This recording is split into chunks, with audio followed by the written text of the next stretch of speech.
Hello! ఈరోజు మన special recipe వచ్చేసి చికెన్ కబాబ్. రెస్టారెంట్ స్టైల్‌లో ఎలా ప్రిపేర్ చేసుకోవాలో చూద్దాం రండి. పైన క్రిస్పీగా, లోపల జ్యూసీగా, టెండర్‌గా, యమ్మీగా ఉండే చికెన్ కబాబ్ ఇంట్లోనే మనం చక్కగా ప్రిపేర్ చేసుకోవచ్చు. ముందుగా కేజీ చికెన్‌ని నీట్‌గా క్లీన్ చేసి పక్కన పెట్టేసుకోవాలి. అండ్ 2 ఎగ్స్ తీసుకోవాలి ఒక బౌల్‌లోకి. వాటిని బాగా మంచిగా స్మాష్ చేసుకోవాలన్నమాట. ఈ చికెన్ కబాబ్ కేజీ చికెన్‌తో చేస్తాం కాబట్టి 2 ఎగ్స్ వేసుకున్నాము. అండ్ ఇది వచ్చేసి కబాబ్ పౌడరు. ఇది కొంచెం తీసేసుకోవాలన్నమాట. దానిలో మిక్స్ చేసుకోవాలి. అండ్ 1 స్పూన్ అల్లం వెల్లుల్లి పేస్ట్ కూడా తీసేసుకోవాలి. మొత్తాన్ని బాగా మిక్స్ అయ్యేలాగా కలుపుకోవాలి. మంచిగా మిక్స్ చేసుకోవాలన్నమాట. ఈ టెక్స్చర్ అంతా బాగుండాలి. తర్వాత మనం ముందుగా క్లీన్ చేసి పెట్టుకున్న చికెన్ని ఒక్క చుక్క వాటర్ కూడా లేకుండా గట్టిగా పిండేసుకొని కబాబ్ పౌడర్ తోటి బాగా మిక్స్ చేసేసుకోవాలి. ఆ కబాబ్ పౌడరు, ఎగ్స్, అల్లం వెల్లుల్లి పేస్ట్ బాగా పట్టేలా చికెన్ ఎక్కువసేపు మ్యారినేట్ చేసుకోవాలన్నమాట.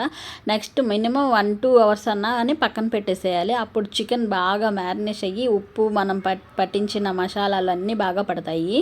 నెక్స్ట్ వచ్చేసి మూత ఓపెన్ చేసేసి డీప్ ఫ్రై సరిపడా ఆయిల్ పెట్టేసి మళ్ళీ ఇంకోసారి మూత తీసేసి ఇవంతా కూడా బాగా మిక్స్ చేసుకోవాలి. బాగా మిక్స్ చేసుకొని ఆయిల్ బాగా ఫ్రై అయిన తర్వాత మాత్రమే చికెన్ ముక్కల్ని ఒక్కొక్కటిగా తీసేసుకొని పాన్కి సరిపోయినన్ని ముక్కలు వేసేసుకోవాలి. చేసి మీడియం టు లో ఫ్లేమ్కి అడ్జస్ట్ చేసుకుంటూ ఈ చికెన్ పీసెస్ని బాగా ఫ్రై చేసుకోవాలి.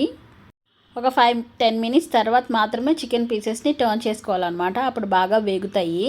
ఇలా చేస్తే మనకి ఫ్రై బాగుంటుంది. తినడానికి క్రిస్పీగా వస్తాయి ముక్కలు, లోపలేమో మెత్తగా బాగుంటాయి. కబాబ్ పౌడర్ విషయానికి వస్తే ఇది అన్ని సూపర్ మార్కెట్స్లో అవైలబుల్గా ఉంటుంది. అక్కడ తీసేసుకోవడమే.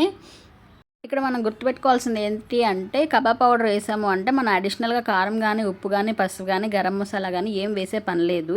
ఏం వేయకుండానే ఆ పౌడర్లోనే అన్నీ ఇంక్లూడ్ అయ్యి ఉంటాయి. సో ఇది ఈజీ ప్రాసెస్ అనమాట. మీరు కూడా అవైలబుల్గా ఉన్న సూపర్ మార్కెట్స్లోకి వెళ్ళి తెచ్చుకొని ఎంజాయ్ చేయండి. చూడండి ఎంత క్రిస్పీగా ఎగాయో, ఎంత క్రిస్పీగా కనపడడానికి అట్లా ఉన్నాయో, తినడానికి కూడా అంతే బాగున్నాయి. చాలా ఎమ్మీగా టేస్టీగా ఉన్నాయి. అండ్ కరివేపాకు, పచ్చిమిర్చి అండ్ గార్లిక్ తోటి గార్నిష్ చేసుకొని తినడమే. ఇది ఈవినింగ్ స్నాక్స్కి అండ్ స్టార్టర్కి బాగుంటుంది. పప్పుచారు కాంబినేషన్ కూడా ఇది కబాబ్ చాలా బాగుంటుంది.